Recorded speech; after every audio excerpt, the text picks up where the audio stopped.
June 1968, America's last summer of hope. Like an immense coffin, the train trundled through the long summer afternoon. 1 million Americans lined the tracks, all hoping to catch a glimpse of his casket as Robert Francis Kennedy was taken for burial in Washington.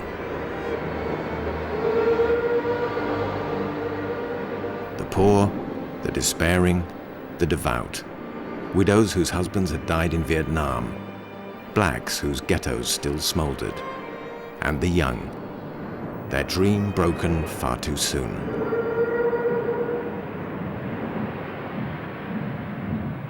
Arlington National Cemetery.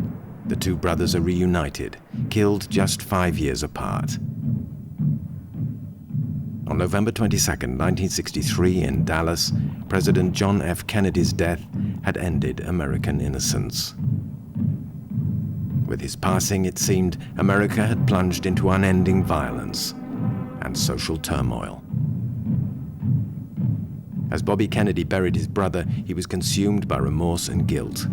And as he reflected on the political life he had shared with John, the question arose, who had killed his brother and why? There had been so many enemies, filled with hate and with good reason for revenge. The mob, J. Edgar Hoover, Fidel Castro, Jimmy Hoffa, even Southern racists. Bobby had made bitter foes of them all.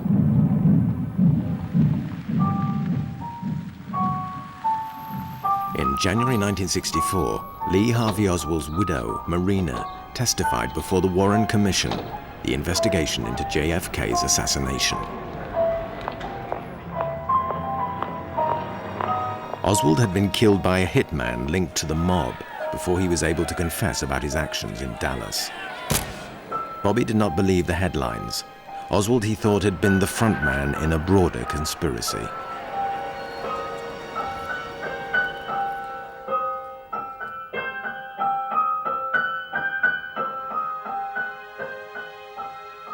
Also in 1964, Senator Warren delivered his report to President Lyndon Johnson, John Kennedy's successor at the White House. Bob Kennedy did not testify before the commission, nor did he question its verdict in public that Oswald had acted alone. To have done so would have meant confronting terrible truths about his role in his brother's presidency, and about the consuming passions at the core of his personality.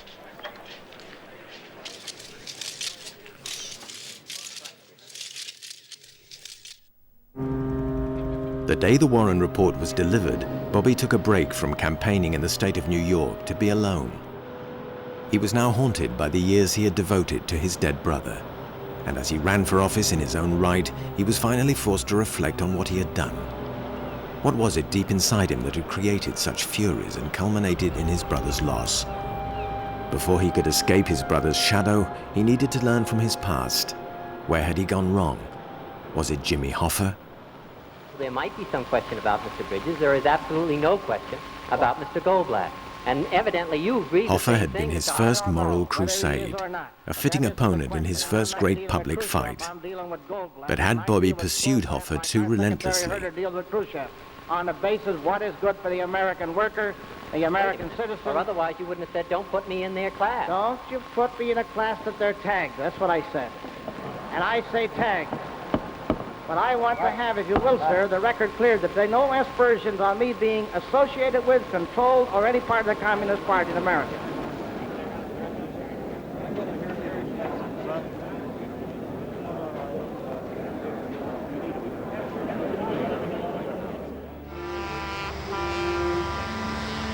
Back in the late 1950s, truck drivers across America belonged to Teamsters Union. Many of its officials were linked to the mob. Hoffa was the union's leader. The battle against Hoffa had begun a pattern. By attacking perceived evil, he had found acceptance within his family and approval for being the toughest Kennedy, the son his father had intended him to be. Hoffa had been arrested but released because of lack of evidence. Bobby had then been determined to somehow put him behind bars.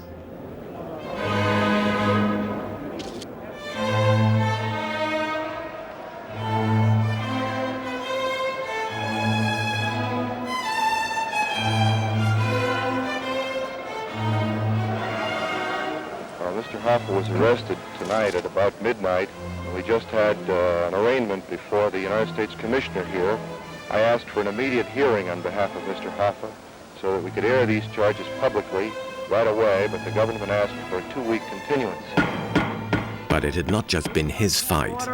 His brother had also become famous for going after mobsters and corrupt union officials, while they had worked together on the Rackets Committee. I would be very happy to have our legal counsel here to acquaint the American people with the fact that this is a strike-breaking, union-busting bill, in my opinion. Mr. Hoffa, this bill is not a strike-breaking, union-busting bill. You're the best argument I know for it. Your testimony here this afternoon, your complete indifference to the fact that people who hold responsible positions in your union come before this committee, I think makes this bill essential. Moving in on Jimmy Hoffa meant that the Kennedy brothers had taken on organized crime, and the mob would not forget.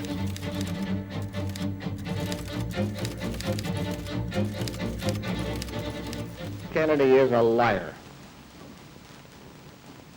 And there is no foundation of fact for either his statement in the McClellan Committee hearings, and I say that he deliberately used the prestige of the United States Senate to be able to enrich himself in publicizing his name.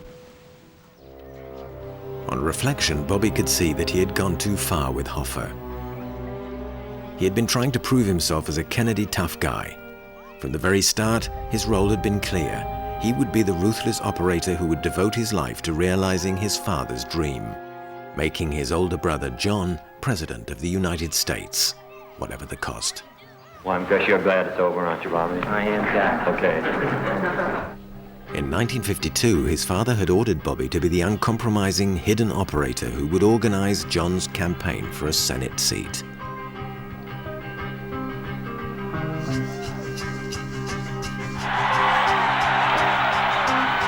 The 1956 Democratic Convention.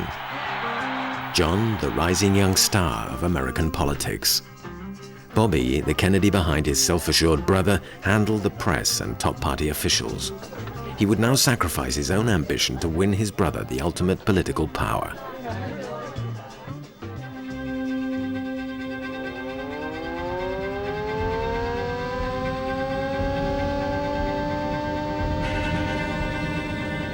The coal mines of West Virginia, the most crucial primary in John Kennedy's bid to win the Democratic nomination in 1960 to become President of the United States. Despite his upbringing as a billionaire's son, Bobby had laid the foundation for his brother's success by winning over working-class Americans with his sincerity and humor, and by destroying all who dared get in his way.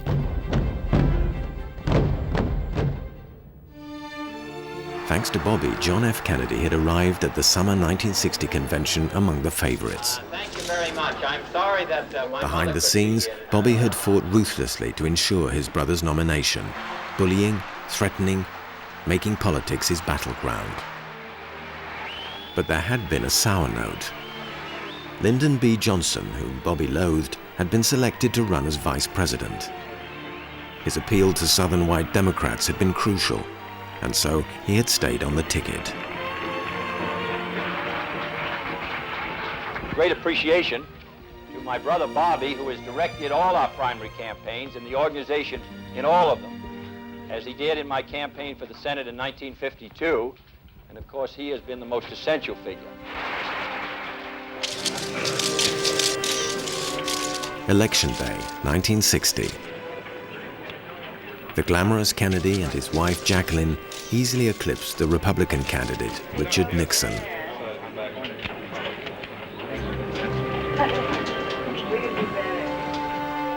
Meanwhile, Bobby had fought harder and harder behind the scenes.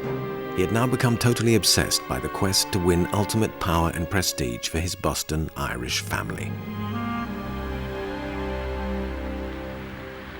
At the Kennedy compound in Cape Cod, the family had gathered to watch and pray. This time, Bobby had realized only too well every dirty trick and bought vote would count. But did he know that John won Chicago thanks to the intervention of the mob? Did he know of his father's ambiguous relations with the mafia?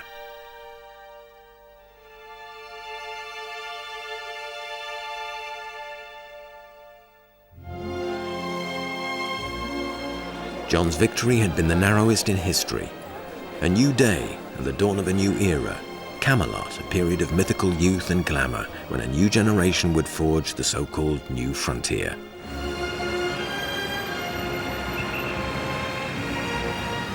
Bob had succeeded brilliantly, but as the hidden Kennedy, not the public victor like his brother. Deep inside, he later realized he had still felt unfulfilled. After months of relentless campaigning all over the country, had victory come at the price of rigged elections? This was not what he had hoped for. When John offered him the position of Attorney General, he refused.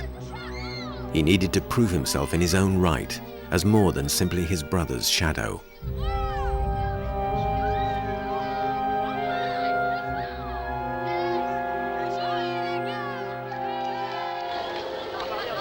Bob was 26 when he married Ethel Shackle, a devout Catholic like the Kennedys. They had 11 children, and as Ethel's husband, he enjoyed great happiness. But in his public life, his destiny had never been his to determine, until his brother died.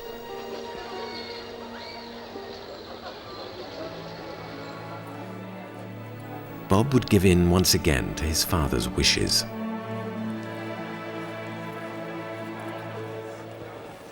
I understand and realize the great problems and difficulties that will be facing all of us in that position.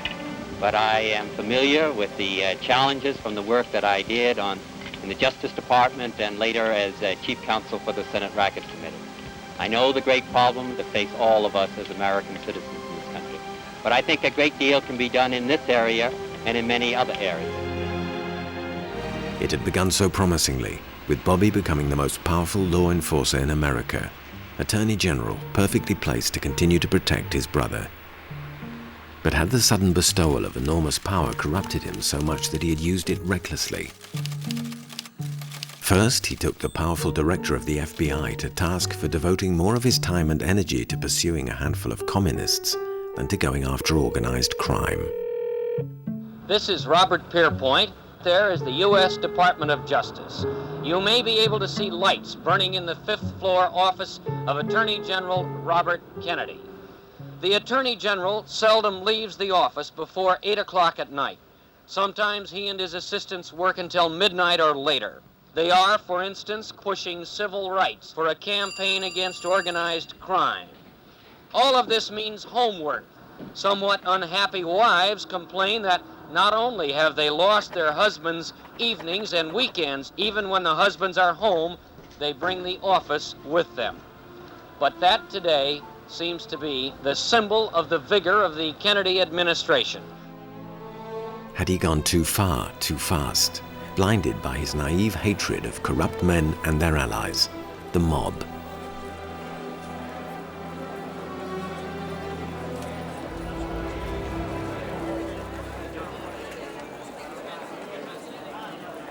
We in the Department of Justice have become increasingly concerned about organized crime.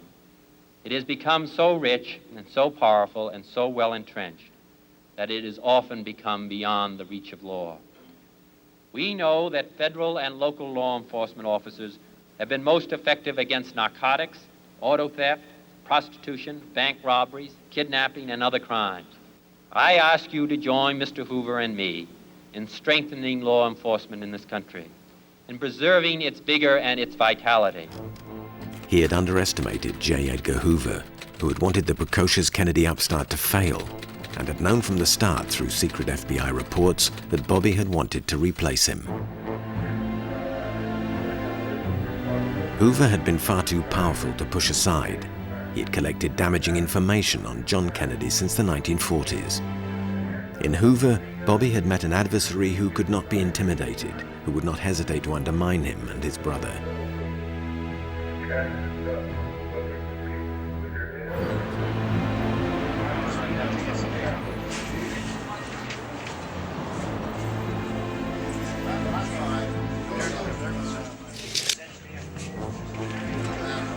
You have wiretaps that are going on in the United States, and unless the federal government can prove that the information from those wiretaps is divulged to others, we have a very difficult time in prosecution.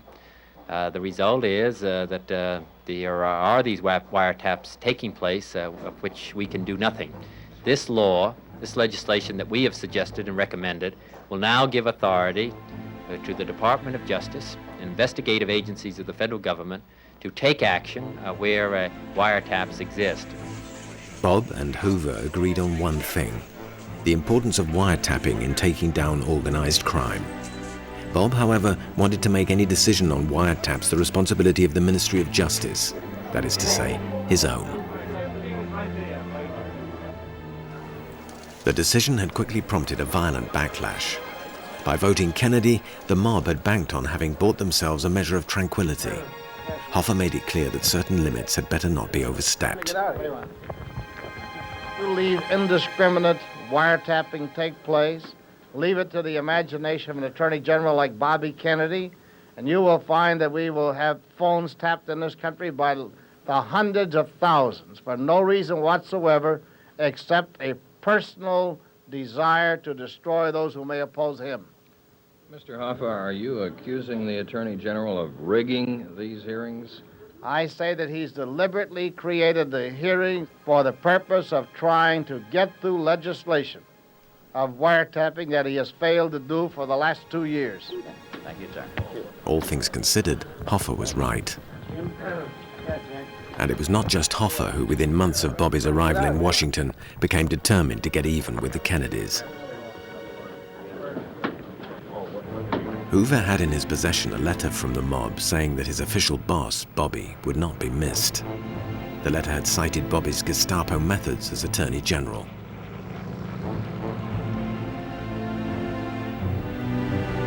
There had been signs that others linked to the underworld would not go down without a fight.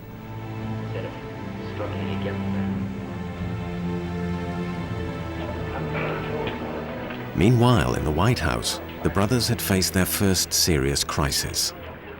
Judith Campbell was John's lover, but also that of Chicago mobster Sam Giancana. On March 22, 1962, at 12:15 precisely, Hoover came uninvited to the White House to remind the Kennedys that he held their future in his hands. 2 hours later, Bobby rushed to his brother's side. The president sleeping with the same woman as a man whom his brother had vowed to destroy? Bobby had told the president to ditch Campbell. Kennedy had ended the affair with a phone call, but not his reckless womanizing. The next morning, he had left Washington for Palm Springs, and for a new woman. An FBI file suggests that Bobby may have joined them in Palm Springs, as well as occasionally at the Carlisle Hotel in New York.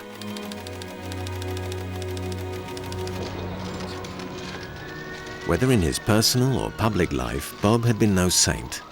As a boy, he had learned that Kennedy men always proved their masculinity through courage, risk-taking, and the conquest of women.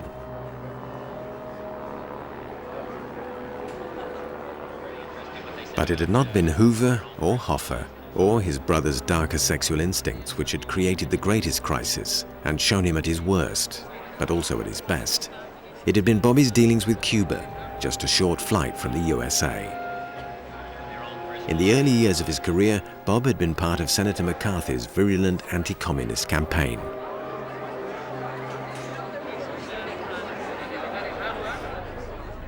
In his mind, Bobby had made Fidel Castro and his Soviet ally Nikita Khrushchev into gigantic enemies.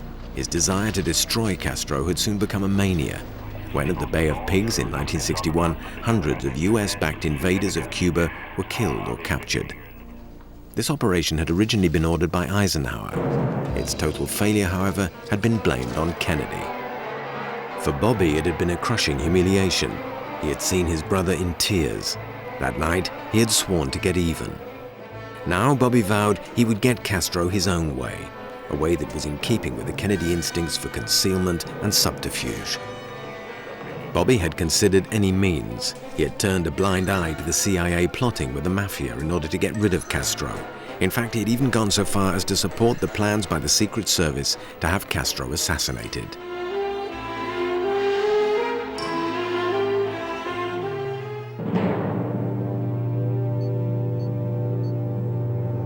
Bobby's vendetta had quickly backfired. Castro had soon turned to the Russians for nuclear protection. On the 15th of October 1962, US spy planes had revealed that the Soviets were basing secret missiles in Cuba.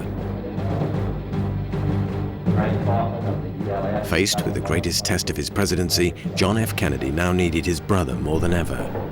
He was the only advisor he could trust absolutely. He immediately called for Bobby to come to the White House.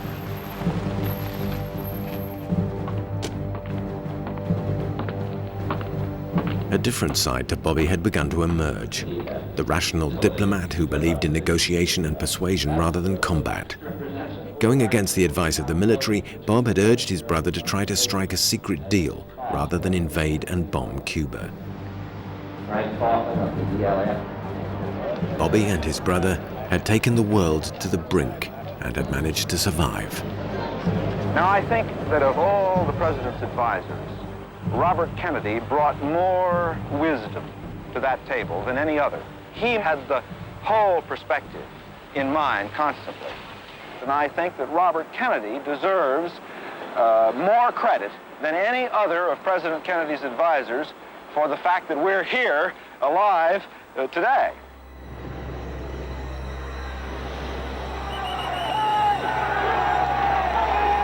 Black Americans were being attacked by police dogs, beaten to death by the forces of order.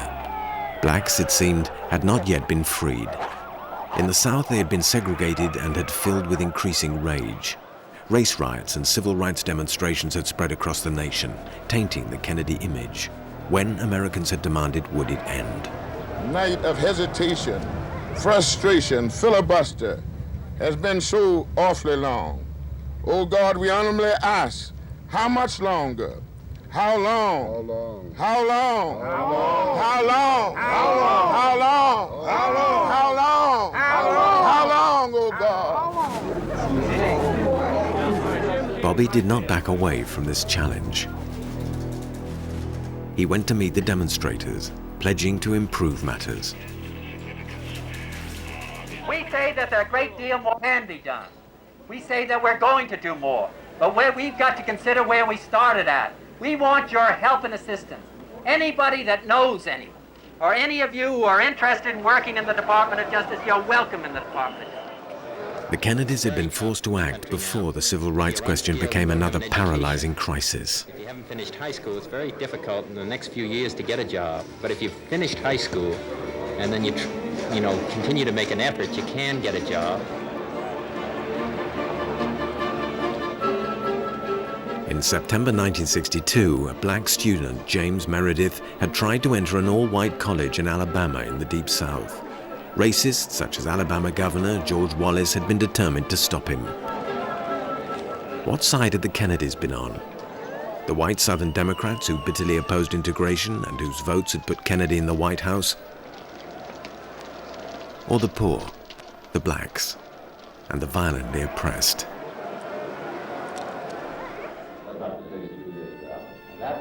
Bobby had urged the president to declare his position before the nation. Although he was afraid he would enrage Southern whites, John had agreed. I don't think you can get by now without having an address on television, at least during this period of time, giving some direction and having it in the hands of the president. And when Americans are sent to Vietnam or West Berlin, we do not ask for whites only. It ought to be possible, in short, for every American to enjoy the privileges of being American without regard to his race or his color. In 1963, Martin Luther King, leader of Black America's campaign for civil rights, had brought his message and hundreds of thousands of followers to Washington in the biggest rally ever held there. Bob respected King's crusade, but had reservations about his private life ever since authorizing Hoover to have King's phone tapped. 5 years later, President Johnson would use this episode to discredit Bob with the black community.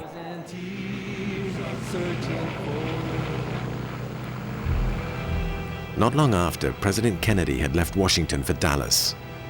Bobby would never see his brother again.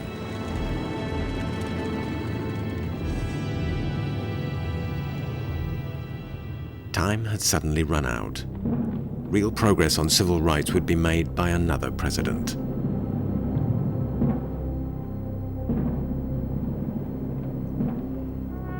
November 1963, the end of the dream. For Bobby, the tragedy was twofold. He had lost his brother, but also the power to change America.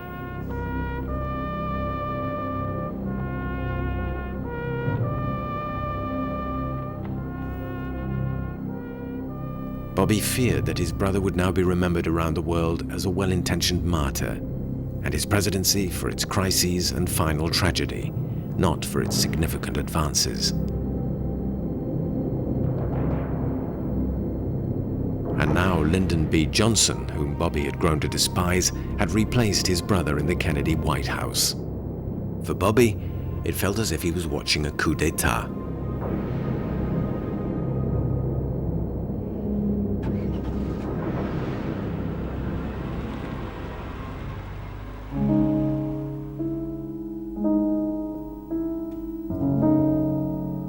For months, Bobby grieved, barely able to function. He had become his brother's ghost, a reminder of what had been lost. Gone was the forceful presence at cabinet meetings. Surely it was Bobby, not Johnson, who was the rightful heir to the Kennedy throne. Johnson was a brilliant usurper. He quickly succeeded where the Kennedys had failed.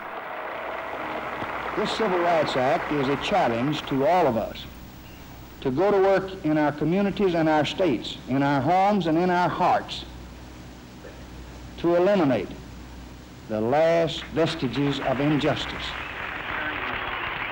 The Great Society, a series of bold social programs, and the 1964 Civil Rights Act more than delivered on the Kennedys' vague promises. Now it seemed Bobby was merely an envious spectator.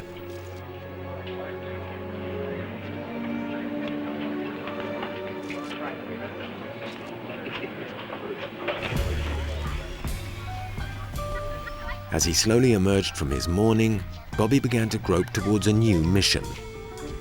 One day he vowed the Kennedys would take back their rightful place, but that meant somehow replacing President Lyndon B. Johnson.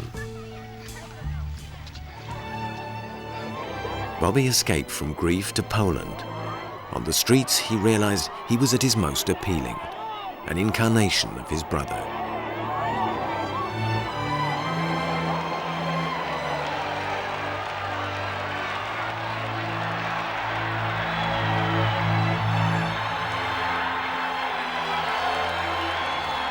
He returned to America confident that he could win power in his own right. He would run for the Senate in New York. Johnson would run for a second presidential mandate. It would not be an easy fight. So I come to you to ask for your help and assistance, just as President Kennedy asked for your help and which you gave so generously to him in 1960. President Kennedy campaigned here, stood on these steps, spoke about the problems that were facing this state, spoke about the problems that were facing this country, and that was what was of such great concern to him and great concern to the Democratic Party and really such great concern to the American people, that we hadn't lived up to our potential, that we hadn't faced our problem. I run as a candidate on the Democratic ticket on the basis of the record that has been made over the last 3.5 years by the Democratic administration under President Kennedy. With impeccable timing, Hoover provided damaging accusations about Bobby's relationship with Marilyn Monroe. Bobby refused to respond to the dirty trick.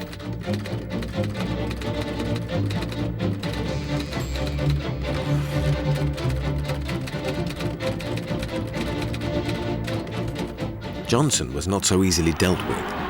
Was there a way for Crown Prince and usurper to work together to win election in 1964? At the 1964 convention in Atlantic City, Johnson insisted that Bobby speak last, lest he steal the show. And now it is my privilege and honor to introduce the man who stood closer to him in times of crisis than anyone else, his brother, Robert Kennedy. The convention was swept with emotion. America was already nostalgic for the Kennedy presidency, and Bobby personified the tragedy of promise unfulfilled. He received a thundering ovation, far louder than for Johnson.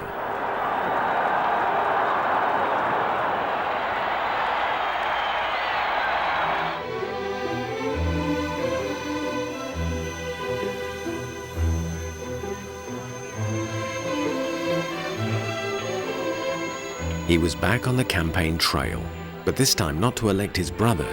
He, Bobby Kennedy, was now running for office. But what exactly did he stand for? Who was he now? He did not yet know.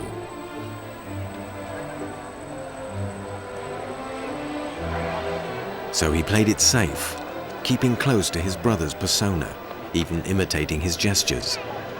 But Bobby was not John. He often looked nervous, stiff, and still consumed by remorse.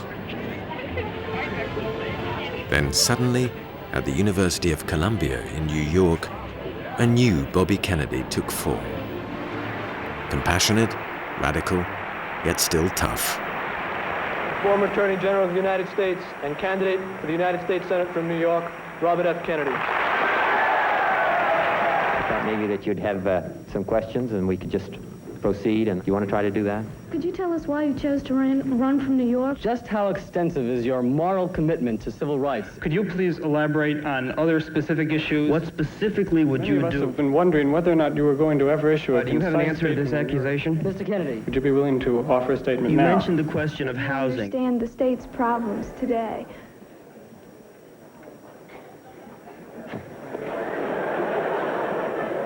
Well, I've been involved in this struggle now for 3.5 years. The great problem, I would think, in the state of New York now is to make sure that people of different races and colors can live together. Well, we did something dealing with organized crime, the Civil Rights Bill. The effort that was made in Harlem dealing with young people were set up by me. I think this was important. I think this was a direction. This wasn't just going out and making a speech about the matter. As I say, even beyond that, it's a question of survival, bringing new industry into the state of New York, making sure there are enough jobs, or the question of employment, the question of housing. These matters were matters in which I was intimately involved in. I was directly involved in. I was involved in the consultation and the drawing up of the legislation. The Kennedy strong point had always been a good sense of marketing. Bob's performance had been so good it was used in campaign adverts.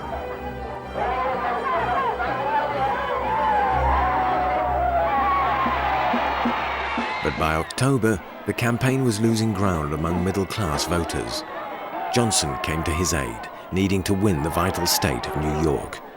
His knowledge in fighting crime, his knowledge in education, his knowledge in bringing peace to the world, fighting liberal, representing New York in the United States Senate, Bob Kennedy.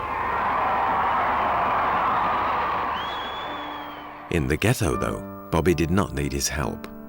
In an age that saw the first televised campaigns, he became a political pin-up, a true star, the object of intense, almost crazed adulation. It was Bobby who dared Americans to dream of things that had never been. In the next 40 years, what do we want for the United States? What do you want to do in the field of housing? What do we want to do in the field of education to provide enough space for the building of schools as well as the building of homes and apartments? I think that if all of us make the kind of effort that's required, then I think we're going to make a difference in this country. And I think what can guide us, really, all of us, in the years ahead, is what George Bernard Shaw once said, that some people see things as they are and say, why? I dream things that never were and say, why not? Thank you very much.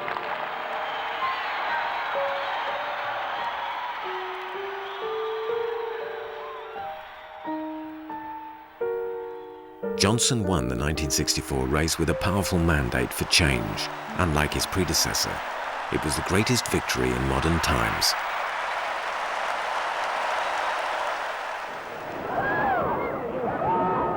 Bobby also won office, largely because of nostalgia for his brother. His role in shaping America's future would continue.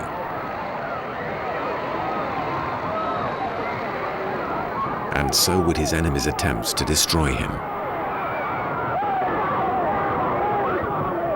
Particularly Jimmy Hoffa. He wasn't a good attorney general. In all probability, a worse senator. I would hate to think what would happen if he became president of the United States. you probably have a fascist government. First of all, to promote his own personal ambitions. Secondly, because he is a spoiled brat who believed that everybody must kowtow to him and allow him to dictate the policy. When we rejected him dictating policy, the Teamsters International Union, he took it as a personal affront, made it his business to try and destroy this international union. And Bob had more to lose than ever. Another son, Max, his 8th child. Another Kennedy to watch over.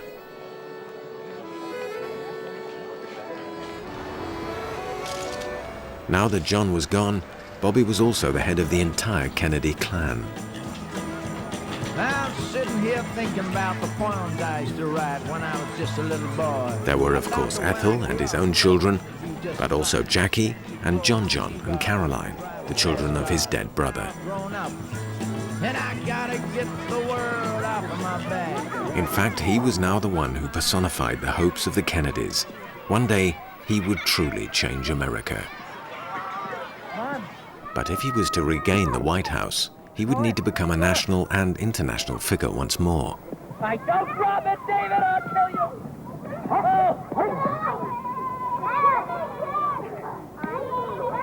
Good work, Ford. Bobby needed to feel and to touch a problem before he could fully understand. So he began to travel, ever curious to see with his own eyes the key issues of his time. Wherever he went, he appealed to a new generation to join him in fighting the evils of poverty, hunger, and war. The free society rests on the belief that the state exists for the benefit of man, and that man is not a mere tool of the state. But I am not ashamed to say that we in America, we call to the young men and women of all nations of the world to join with us in a concerted attack on the evils which have so long beset mankind. Poverty, illness, illiteracy, intolerance, oppression, and war. These are the central enemies of our age. And I say to you that these enemies will be overcome.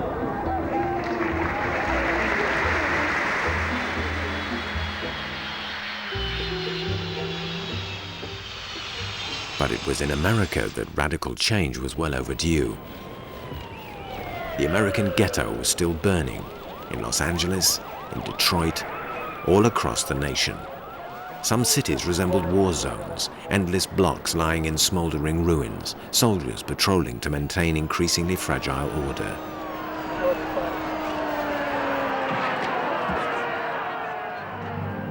Bobby's journey continued, now to Mississippi and its horrors of abject poverty.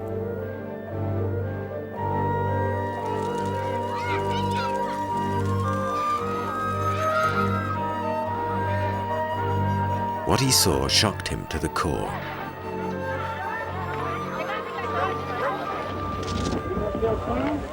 Did you have lunch? We had lunch, yeah. You haven't had lunch yet? No. Senator, what do you make of the problem of poverty in this, our poorest state? We spend $75 billion on armaments, weapons. That you would think that we spend almost $3 billion each year on dogs in the United States as American citizens, that we could be doing more for those who are poor, and particularly for our children. Now Bobby understood. I've been to the Delta area in Mississippi, and I've seen here in the same country our same people starving to death. I've seen them in eastern Kentucky without enough food, with milk once a month for children. Well, we know that there's something wrong. We know that there's something unacceptable, and we know that we can do something about it. Bobby's journey changed him. He had discovered his deepest convictions. He would fight now for a just society in America, a better society for his children to grow up in. He would no longer simply protect and promote the Kennedy interest.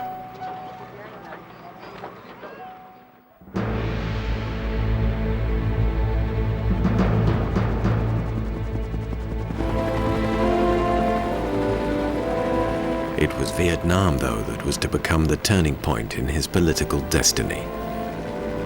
Back in 1962, Bobby had supported his brother's intervention in Vietnam, but he did not advocate conventional war. Vietnam would be a testing ground for counterinsurgency. By 1965, though, Johnson was president and waging a full-scale war. Bobby was deeply troubled, but he could not speak out. Vietnam was, after all, his brother's legacy. The determination of all Americans will be redoubled by this outrage. It is a solemn responsibility to have to order even limited military action by forces whose overall strength is as vast and as awesome as those of the United States of America. Meanwhile, the draft sucked tens of thousands of working-class and black Americans into the quagmire. And Johnson stepped up the war, ordering massive aerial strikes on North Vietnam. Bobby disagreed with Johnson's tactics. Carpet-bombing civilians would never bring the communists to the peace table. My own position is concerned, I'm opposed to resuming the bombing at the moment until I have information that indicates that such resumption is necessary or is in our national interest. 1967. Vietnam was no longer John Kennedy's bitter legacy, it was Johnson's tragedy. Bobby flew to France to discuss peace proposals with President de Gaulle.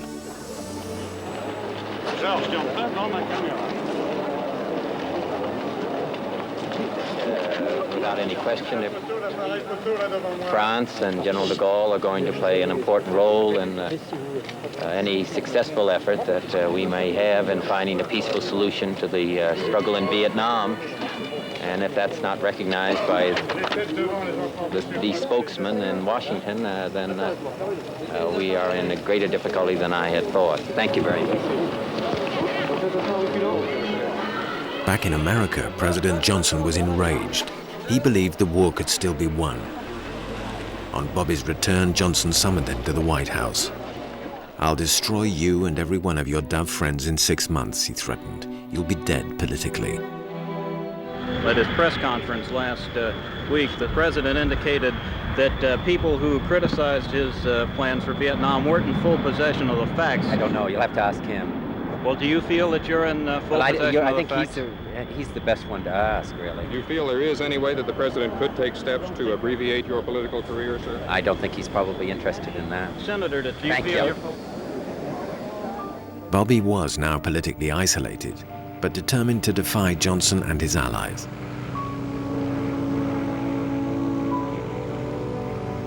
And Johnson wasn't the only threat. Old enemies hovered, hungry for revenge.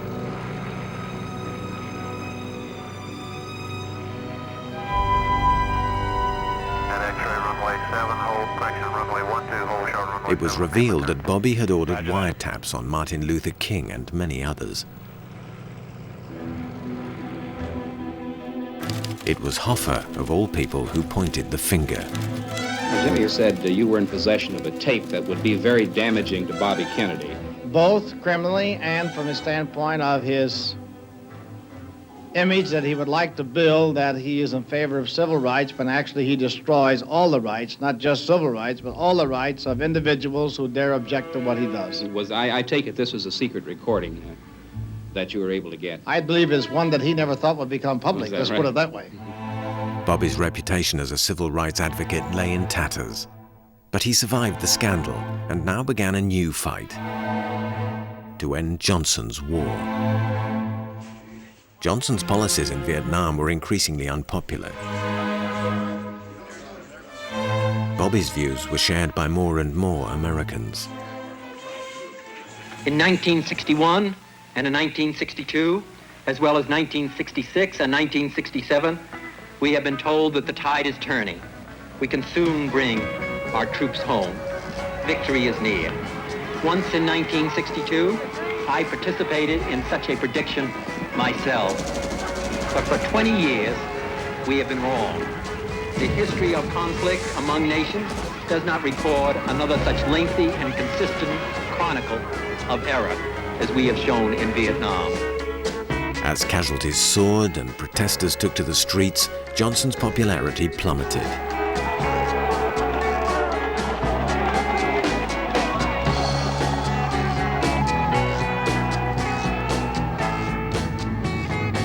California, 10th of March 1968, Bobby visited Cesar Chavez, the famous strike leader of immigrant farm workers. Bobby was inspired. If he could mobilize Chavez's supporters and tens of millions of other poor Americans, how much more he could achieve. Finally, he could challenge Johnson. We come out here to honor Cesar Chavez. You come here as members of his union to honor him as your leader. I come here as American citizens to honor him for what he's done, not just for you, not just for this state, but for all of the United States of America. On the 13th of March 1968, Bobby announced his candidacy to be the next president of the United States. I'm announcing today my candidacy for the presidency of the United States. I do not run for the presidency merely to oppose any man, but to propose new policy. I run because I am convinced that this country is on a perilous course, and because I have such strong feelings about what must be done, and I feel that I'm obliged to do all that I can. I run to seek new policies to end the bloodshed in Vietnam and in our cities. I run to seek policies to close the gaps that now exist between black and white.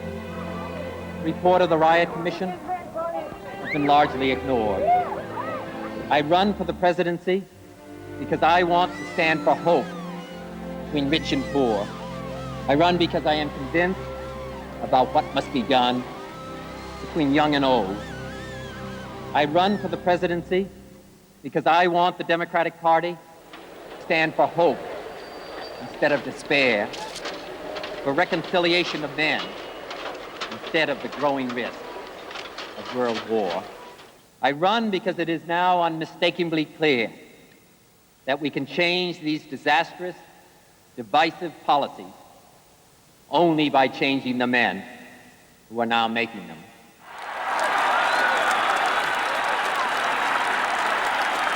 Surely it was an impossible dream. He had no party backing him, and another Democrat, anti-war candidate Eugene McCarthy, was winning widespread support. It was a chaotic and disorganized effort.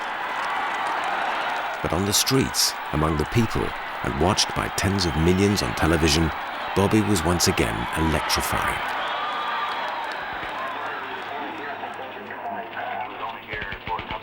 But the question remained, could his popularity in the streets translate into votes? Over twice as many votes as all the other Republicans on the ballot put together, I think just adds to the significance of his victory. He faced a tough series of back-to-back primaries, and then a very difficult convention in Chicago later that summer, if he got that far. To much of the middle class watching him on television, he seemed like a reckless rabble-rouser as he drew ever more frenzied crowds. I ask for your help. I need your support. We can return government to the people. We can change this nation around. We can change our relationship to the Atlantic community. We can make a new effort for peace in Vietnam. I ask for your help. I ask for your hand, and I ask for your assistance over the period of the next 2 months. Will you give it to me?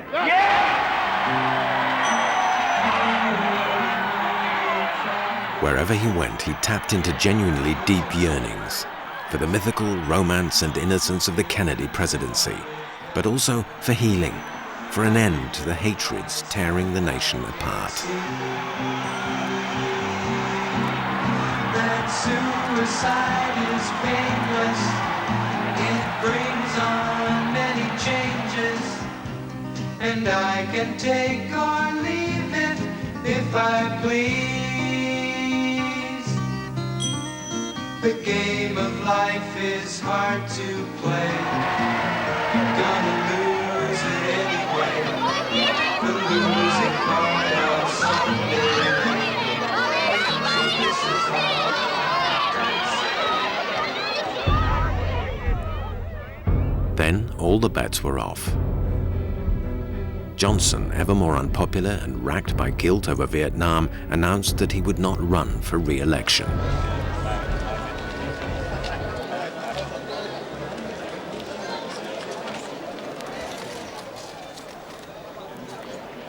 Now Bobby stood a chance. He was no longer running as a Democrat against a Democratic president. The race was wide open.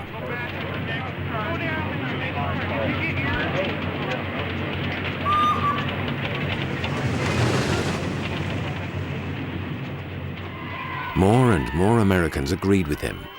In the burnt-out ghettos, in the shacks of the Deep South, among the young and the radical, and in many working-class white communities, Bobby's popularity soared. United behind Robert Kennedy, perhaps they could revive the American dream.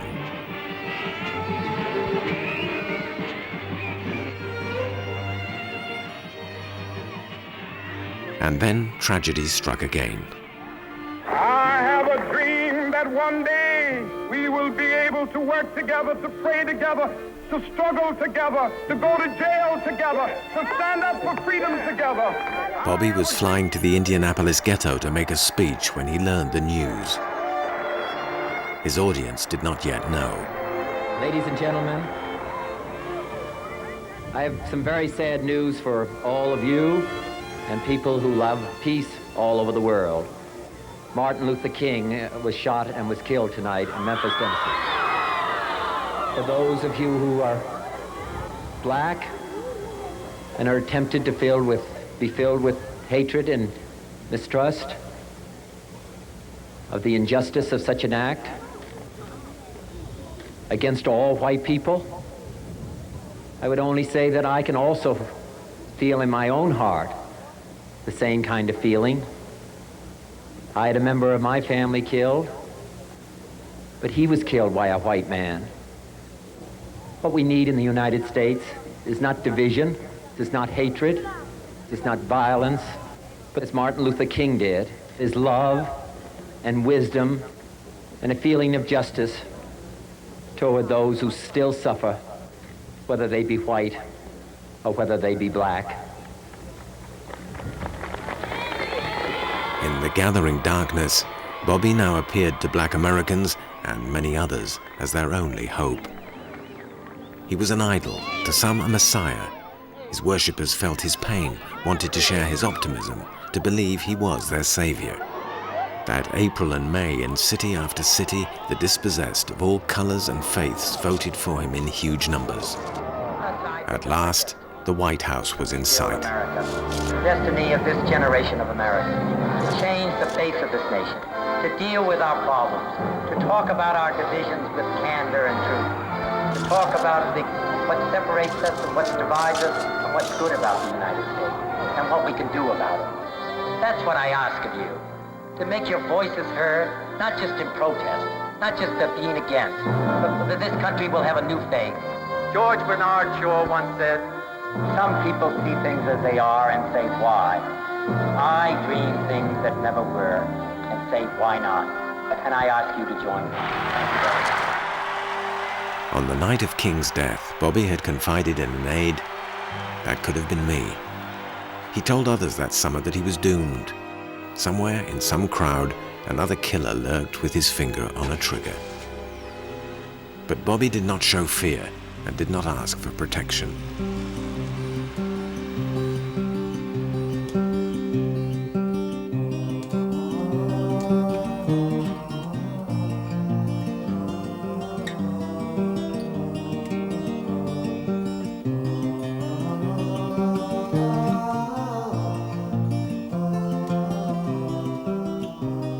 June 1968. Bobby and his wife arrived in California, a must-win state. If he lost here, his candidacy would be over.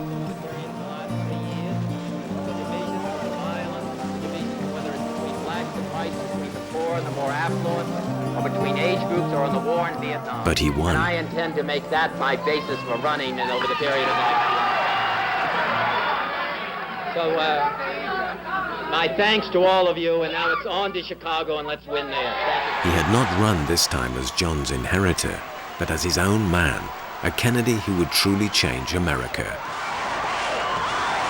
He told his aides he was finally Bobby Kennedy and not his brother's ghost. Then suddenly, as he was about to leave the celebration, a mentally unstable drifter, Sirhan, fired at the man who people hoped would be the next president of the United States.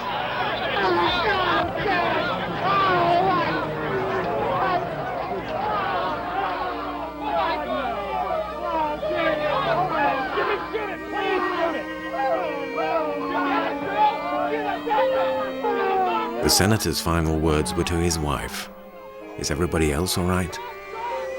Then he lost consciousness.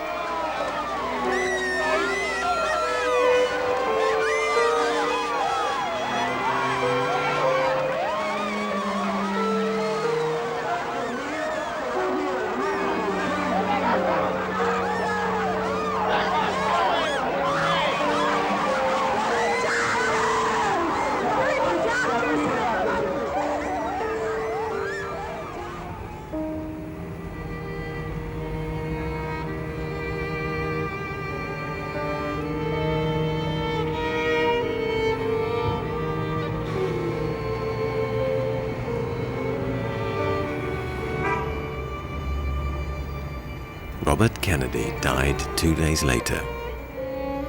He was just 42. As he said many times, in many parts of this nation, to those he touched and who sought to touch him, some men see things as they are and say, why? I dream things that never were and say, why not?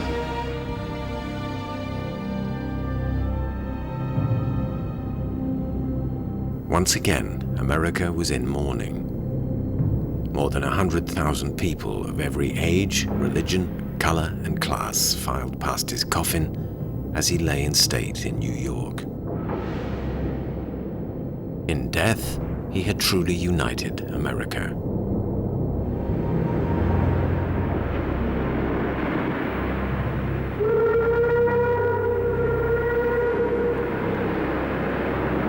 Then began his last journey to a grave beside his brothers.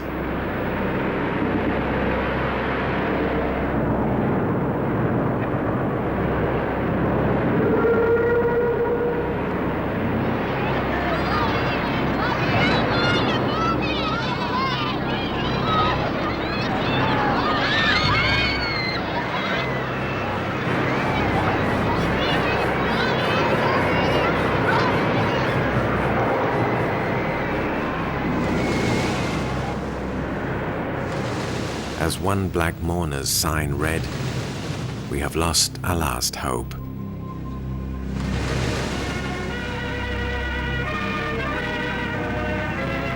His dreams would never come true.